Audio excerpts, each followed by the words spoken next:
Hi everyone, just wanted to say a huge thank you to everyone for completing the annual rules exam.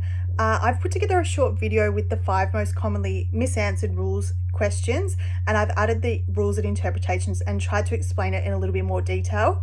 The purpose of the rules exam is to make sure that we're equipped and ready to go when we jump on court and we have the rule knowledge behind us. So rather than it being about a pass or fail, it's more so making sure we learn and use these rules to help us in the future. The first rules question is, a coach shall be disqualified when he is charged with 2 technical fouls as a result of unsportsmanlike behaviour by his team bench, and that is false. And 39% of people answered that correctly. The rule for this question states that a head coach shall be disqualified for the remainder of the game when he is charged of 2 technical fouls as a result of his own personal behaviour or 3 technical fouls as a combination of either him and his team bench. So the question here stated that it was as a result of his team bench's behaviour. Therefore, he doesn't need to be disqualified as it wasn't his own personal behaviour. The next rules question is based around the penalty for an unsportsmanlike foul. So the penalty for an unsportsmanlike foul is 2 shots in possession from the centre line opposite the score table. That is false, and 41% of people incorrectly answered that rules question. The rule related to that rules question is that free throws shall be awarded to the player who was fouled, followed by a throw-in from the throw-in line in the team's front court.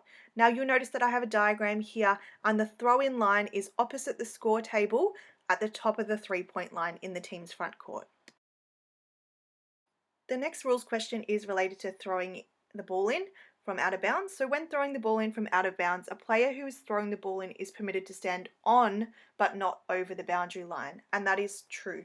And 46% of people answered that correctly. And the rule that relates to this question is the player who's taking the throw-in shall not step into the playing court while having the ball in his or her hands.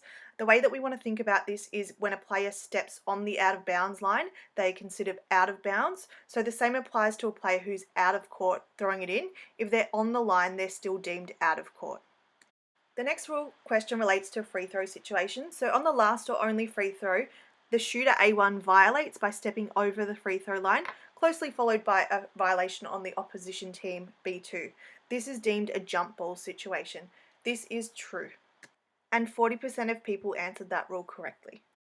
The rule that relates to that rules question is if a free throw is not successful and the violation is committed by both teams on the last or only free throw, a jump ball situation occurs. So because the shooter and an opposition player have violated, it is a jump ball situation. The last question is related to an illegal dribble. So A6 ends his dribble and deliberately throws the ball against B6's leg. A6 catches the ball and then begins to dribble again. This is legal play. This is false, and 47% of people answered that correctly. And the interpretation that relates directly to this question is that it's a double dribble violation by A1, as A1's dribble ended as the ball was not touched by B1. It was the ball which touched B1. So A1 may not dribble again, but he may pass or shoot the ball.